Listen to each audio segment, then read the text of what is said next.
Thank you for tuning into this episode of Be the Wolf. Now, if you have ever felt like you were too much, not enough, or there were aspects of you that other people didn't like, and so you held them in, maybe you only showed part of yourself, or if you compartmentalize, I'm this way at work, but I'm this way at home, you're going to want to listen to this episode. So, first, I want to talk about be the wolf. What does it mean to be the wolf? And where did that come from? And you may have listened to the intro, you may have heard a little stories and references, but I want to go a little bit deeper into it before we dive into some other things. So, in the early 1900s, they eradicated all the predators from Yellowstone National Park. They wanted to make it safe. They wanted to make it a very habitable, nice, lovely, wonderful environment for all the people that would visit Yellowstone National Park. It had some unforeseen consequences. So, over time, what ended up happening is the elk population overpopulated. It got too much for the ecosystem, and they ate all the vegetation by the rivers, and the rivers eroded. The beavers ended up leaving, and because of the vegetation being eroded, or then the trees didn't grow as tall, so a lot of birds left. So there was this slow collapsing of the ecosystem. Didn't happen all at once. And if you were just watching from 1 year to maybe a couple of years, you wouldn't even really notice that much had changed. But eventually, the ecosystem was in disarray, and it was fine. It was nice. It was still a nice national park, right? There was still Old Faithful, and there was still some geysers and some really cool things that made Yellowstone unique, but it wasn't the fullest, richest, most vibrant, thriving Yellowstone National Park that it could be, because they had eradicated an essential part of the ecosystem.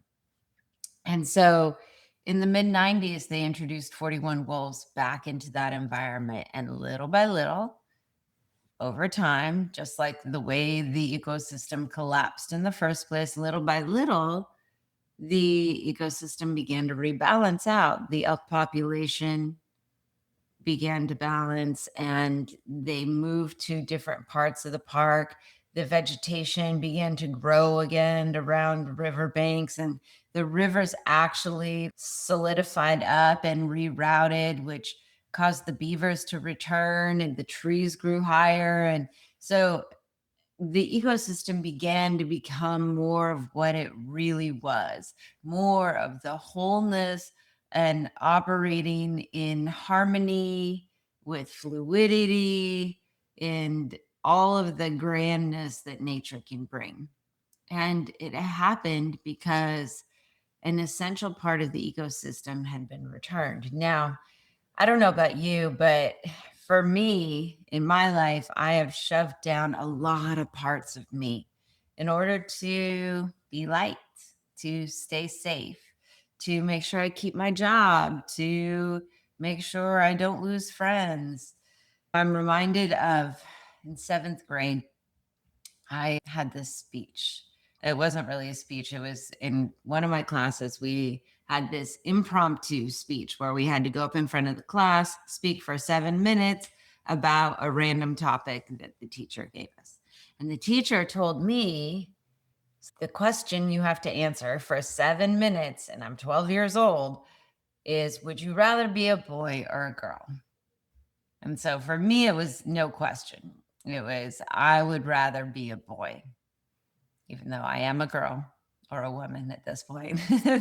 So I went on to talk about some things that were true for me. Like I talked about a lot of things that I had heard, right? I talked about, oh, I would rather be a boy because women are catty.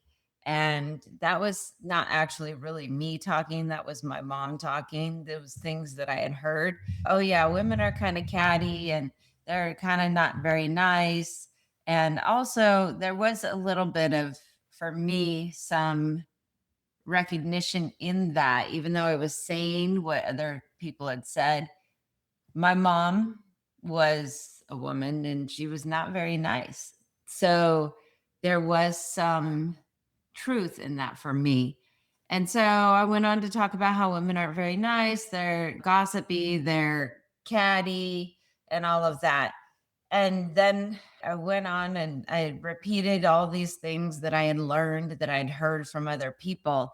And then at some point, I was like, oh, God, there's like a minute left or 2 minutes left. And I just felt all this emotion well up.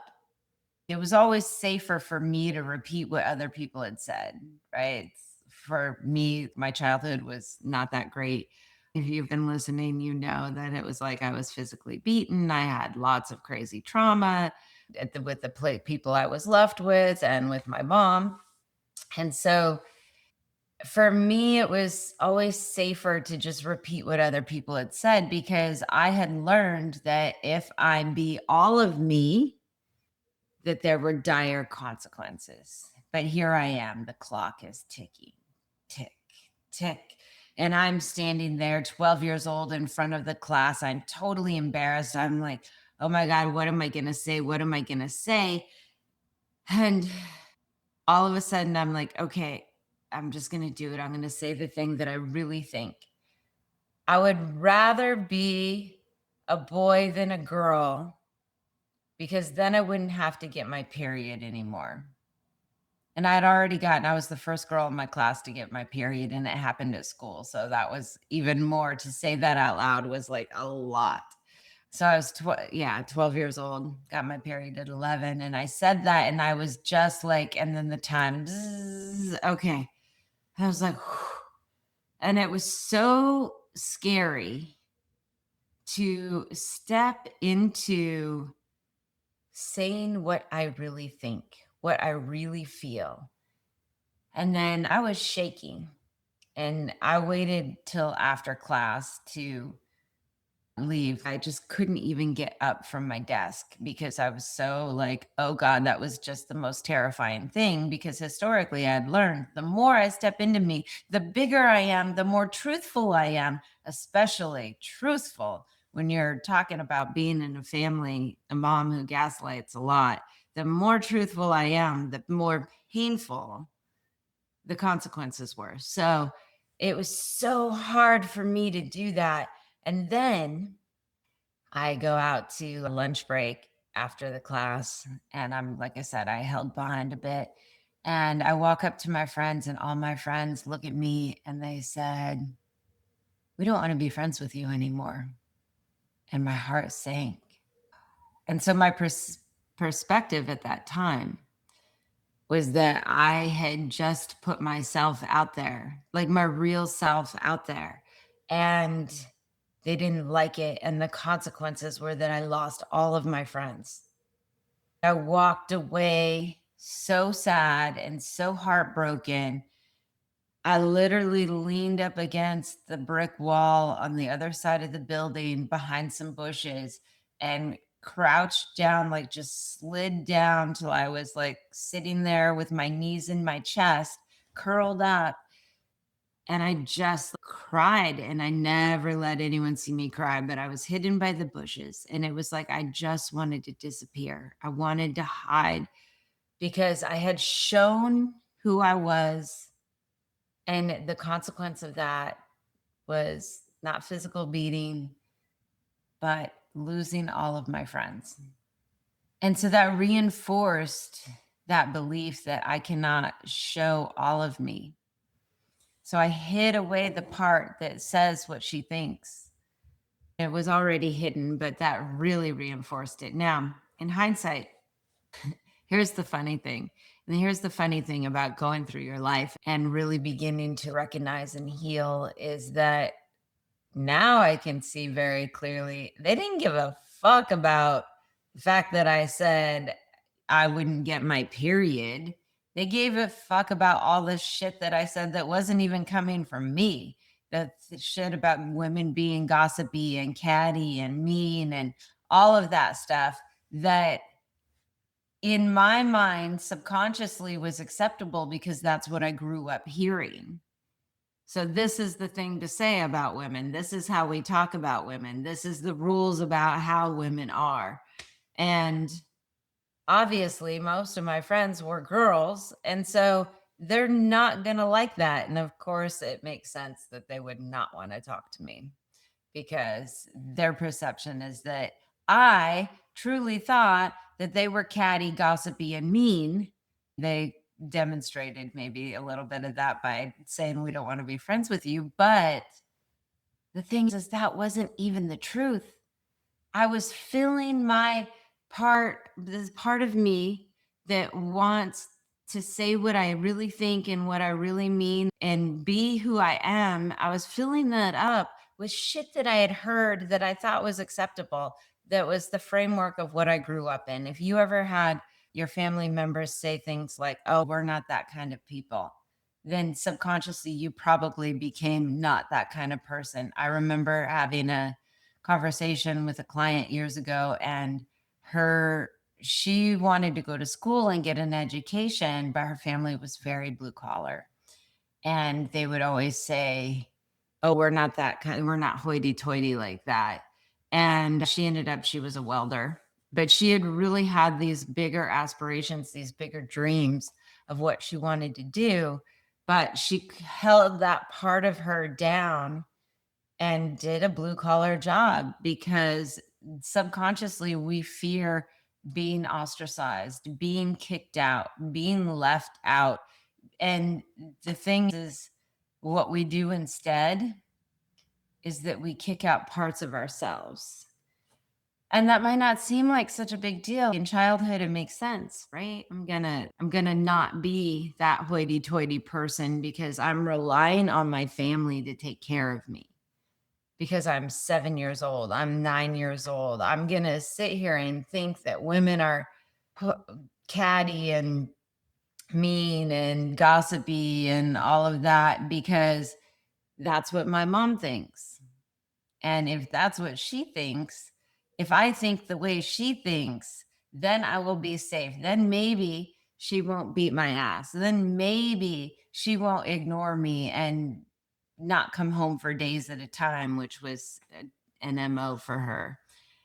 So I wouldn't even, in fact, most of my life, most of my friends were men because of this way of how I felt like I had to operate. So the part of me that wanted to connect to women, that really wanted to be close with women, was shoved away as well. So I shoved away all of these different aspects of myself, asking questions, the curious part of me. I was shoved away too because mom didn't like it when I asked too many questions. So it's all of these things. Oh, I'm not allowed to be this. Oh, I talk too much. So let's shut down the expressive part of me. And I just started taking voice lessons so I could re in that expressive part of me at a deeper, grander, bigger level than what I have been doing. And here's the thing that people don't realize: when you shut those parts down, you are collapsing your ecosystem little by little. So, for instance, the part of me that says what I really think, with that part shoved down and removed from the ecosystem, killed off, shoved away, just like the wolves, with that part of me shoved away, can't really have a true connected, deep relationship. Because if I'm only operating from trying to say and think the way you think or the way I'm supposed to think, you'll never get to know who I actually am. Then you're having a relationship with this hologram of me, looks like me, sounds like me, but is not actually me. That me sitting up there, standing up there in front of the class up until that last minute or so was a hologram of me talking like my mom. Women are shit, basically. Then the true reason it was a no-brainer for me that I wanted to be a boy rather than a girl, because I didn't like myself. I didn't like who I was. When I was 7 years old, I decided I didn't want to be me because being me meant big, terrible things happened. When I said what I thought when I was 7 years old, when I said what I thought to the man who was babysitting, he fucking raped me. That was my perception of why it happened. Because I thought his actions were about me. They weren't about me. And ironically, I thought my friend's actions saying, we don't want to be friends with you, was about me. It wasn't actually about the real me. It was about the fake me that was spewing the shit that my mom used to say. And that's the really fucking funny part, is that most of the crap that happens to us, more so that as we get older, when we have more choice and agency in our life, is happening to us because we are exhibiting this false self instead of our true self. And it's just perpetuating the cycles of what we went through in childhood. And so, as an adult, here's where it matters. Obviously, relationships, not really going to be true and deep and fully. I'm not going to feel seen because I'm not letting myself feel seen, because I'm hiding the real me until maybe I feel safe enough. So, how long is it going to take before you feel safe enough in a relationship? This is why relationships, usually the first 3 to 6 months, are great, because everybody's still operating in their hologram self. I'm trying to be what you think I think you want to be. And then around 6 months, the truth starts to come out. And then you're like, shit, this isn't the person I thought I was in a relationship with. And it's, oh, I don't know if I can deal with that.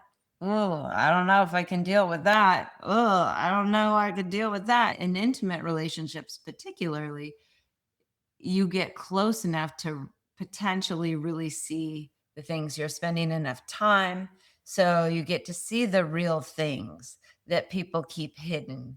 But when you fucking hide that shit, it ends up being like a distorted version of you.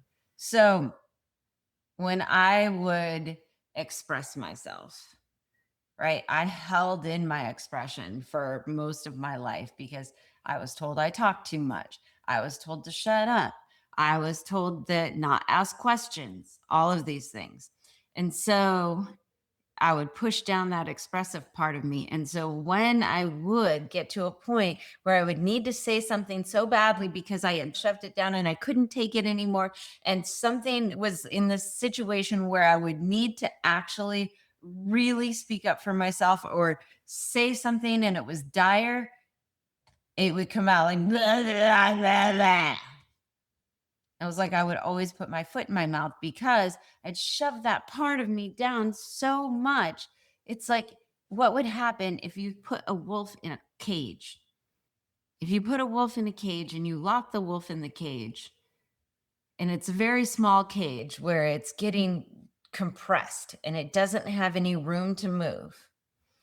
And then you finally open the cage, it's going to do one of two things.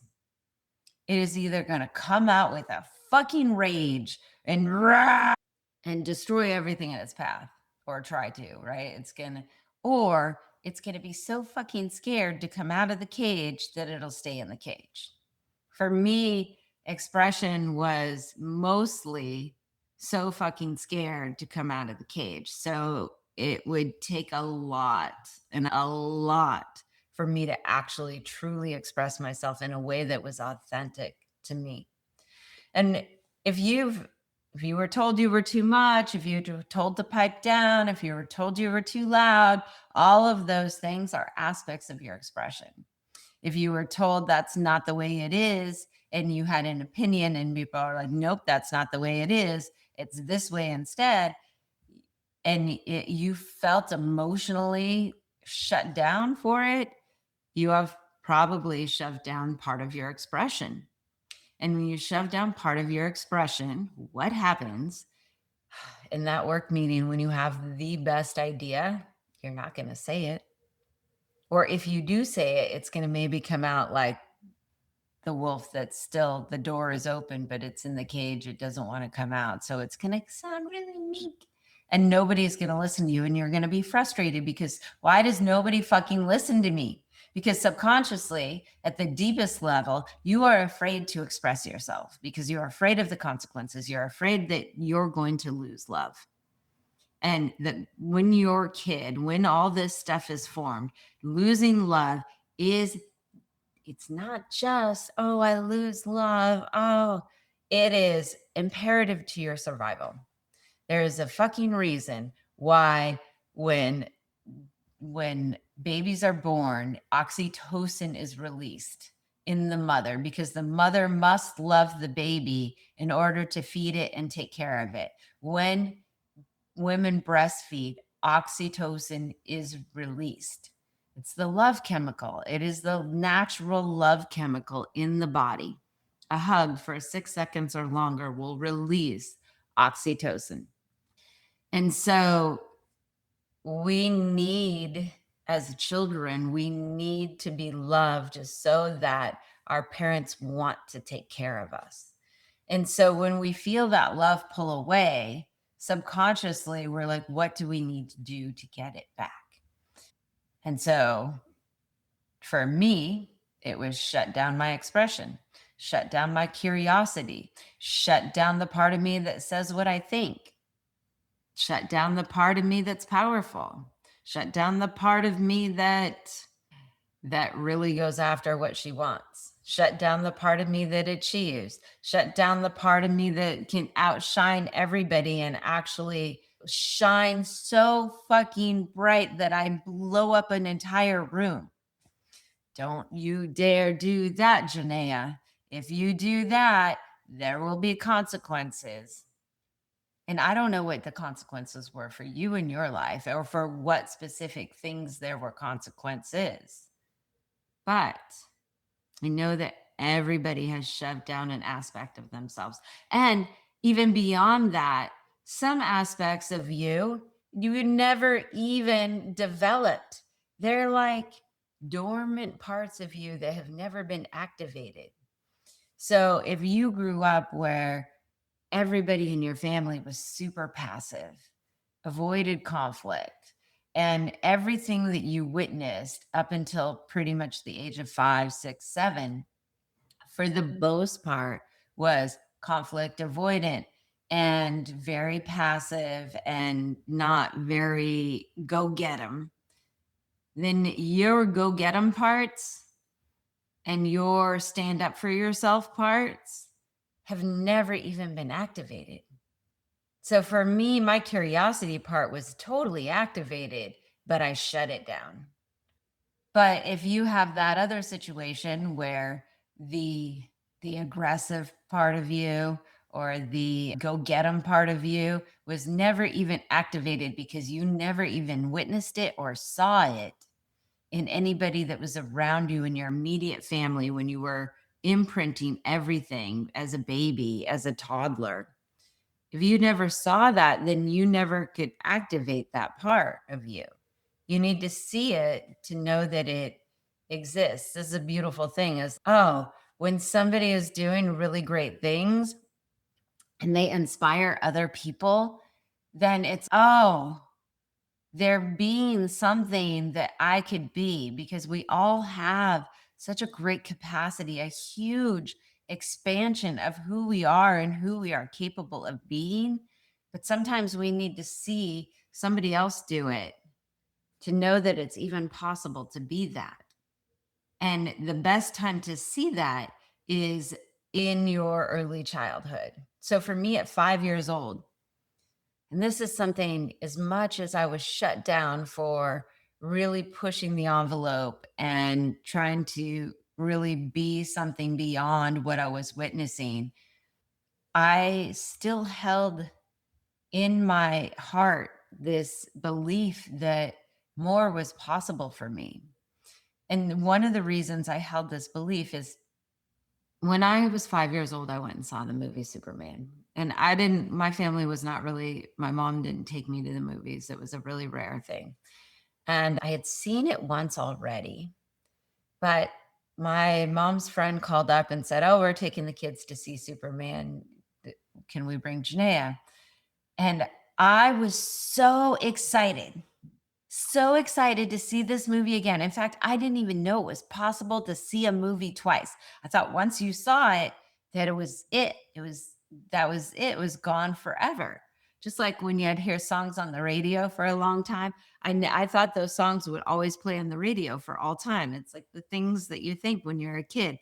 And when the songs I loved stopped playing on the radio because they weren't the hits anymore, I was so devastated that Abracadabra was not playing on the radio. So there's these things you begin to learn, and it's whoa, your mind is blown. And so I was blown away that I could see the movie Superman again, because what I loved about that movie is it showed me that more was possible, because I didn't know that the aspect of Superman wasn't real, that there wasn't a person like that. To me, the movie was real. And here is this person who can fly, and he was very strong. And I wanted to be that. He inspired me to want to do and be more than what I was and what I was experiencing. And so this is really what Be the Wolf is all about, right? You bring these aspects of you, whether they're hidden from you, like they were never demonstrated, but you can bring all of you back into you so that your ecosystem can flourish and you can create a life that is so fucking magical and right for you. When you're operating from the hologram of you, you're creating a half life, a life that's so I created because I had disappeared so many aspects and so many parts of myself and was operating on who I should be, operating with the thoughts of my mother and the other things of my grandmother and other things from my family and things that I had witnessed and things that were deemed okay from my friends, and then the boyfriends, and everything is all the things that I have to be to make sure that I am safe and I am loved and I am okay. When I'm operating from all that shit, I'm a hologram of all of that shit, and I'm not actually me. So everything that I'm attracting by being that is not actually right for me. So life feels flat. If I'm safe and everything is okay, then it's fine. It's okay. But it doesn't feel vibrant. It doesn't feel beautiful. It doesn't inspire me and light me up. So going back to Superman, Superman inspired me to learn how to fly. So I spent hours, weeks, months. I don't know how long it took, but I concentrated so hard on learning to fly like Superman. And in the original Superman, he didn't just shoot up in the air, it was like a slow levitation. And so I worked really hard on doing that. And over time, I was able to do it. I was able to levitate, not very far, just maybe about a foot off the ground. And maybe it was a little less because in my mind now it seems like a foot, but I was much smaller. So maybe it was a little less, but I'd be able to get my feet off the ground and I'd be able to move forward, backwards, but it was very slow and it took intense concentration. And my friend Topaz remembers this. She still to this day remembers seeing me fly. And I would show the family members, but because it was so outside the box, the cage of their reality, they claimed I never did it. And this is what our brain will do. If it's not willing to open up a part of ourselves, so for them to be able to see it, they would have had to have reawakened the part of them that believes that anything is possible. And if that part of them was awake, they could actually see what was happening in front of them. But because they didn't believe that anything was possible, and reality and everything else said, oh, people can't fly, it's not possible, then they couldn't actually see it, even though it was right in front of their face. Have you ever had a conversation with somebody where you literally have proved to them without a shadow of a doubt that something is true and they still don't believe you? This is what happens because it's outside the cage of their reality. And because to believe it, They would have to reawaken a part of themselves that was either never awakened in the first place, or was never was there were consequences to being that.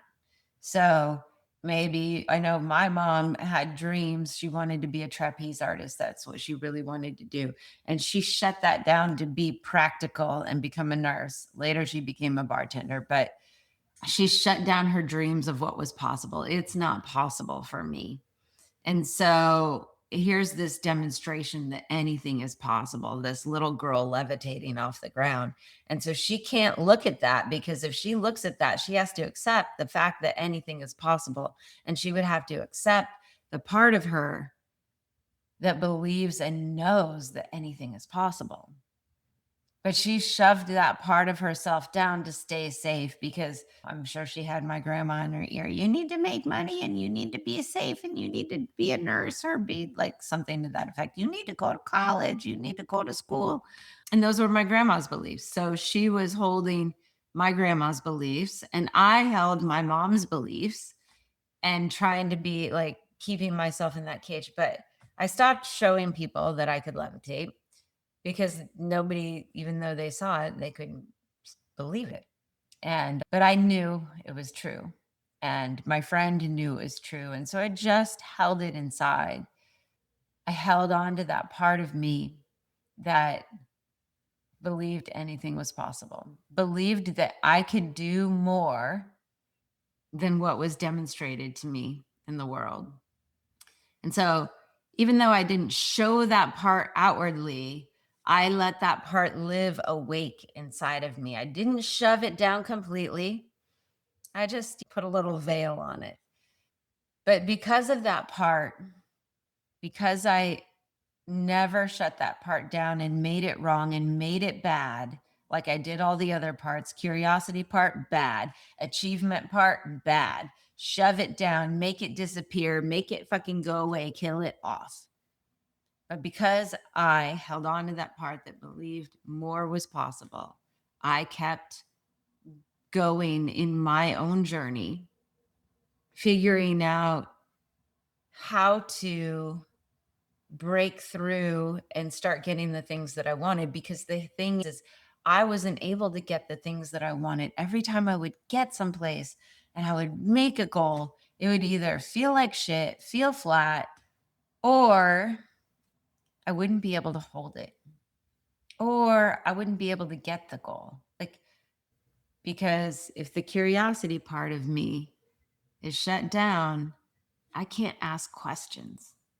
And if I really want to understand how to make a business work, how to make anything work, I need to be able to ask questions. If I really want to get to know people and really understand them, because everybody's deepest desire is to feel seen and heard and understood, to know that they fucking exist, I need to ask questions so I can actually get to know them. But if I'm afraid to ask questions, I'm going to be in a relationship and not even know the person.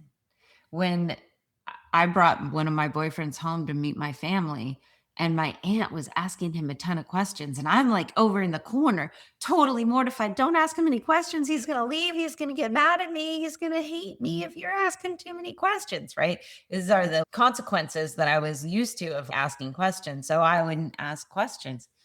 And in 15 minutes, I learned more about the man I was dating than in the 6 months I had been dating him, because my aunt was asking him questions. And so I was just waiting for him to show me who he was instead of being curious. And so if you're talking about business, you need to be able to ask questions. In a collaboration, in a partnership, you have to be able to ask questions in order to really get to the meat of what's important to both people, so you can make an agreement that's a win-win. Otherwise, you're just speculating and thinking about what you think they want based on your perspective that is probably tainted by all of the shit that you have shoved down and the consequences of that. And so, yeah, anyway, like, blah, blah, blah, blah, blah. So, my point is that we have to and bring back into the fold the parts of ourselves that we have shoved away and disowned, because they are the keys to getting everything that you want.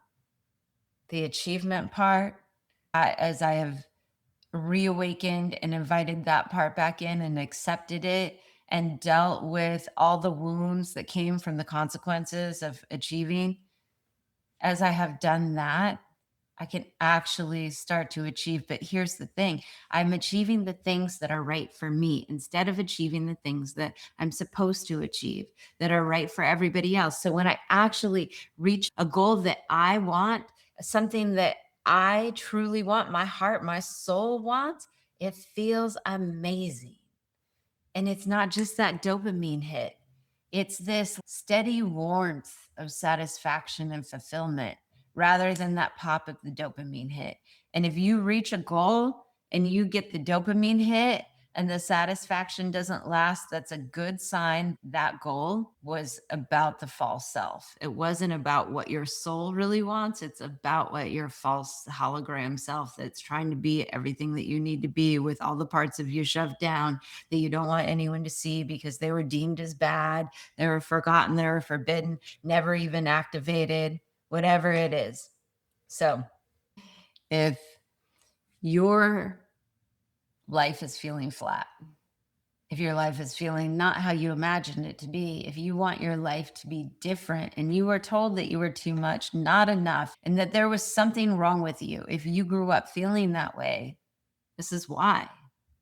So if you want to work on reawakening those parts of you and accepting them and bringing them back into the fold so you can start to actually create a life, a business, a relationship that your soul wants, your soul craves, that feels vibrant, feels electric, not in a shocky way, but in a, ooh, there's some energy moving here kind of way, reach out to me.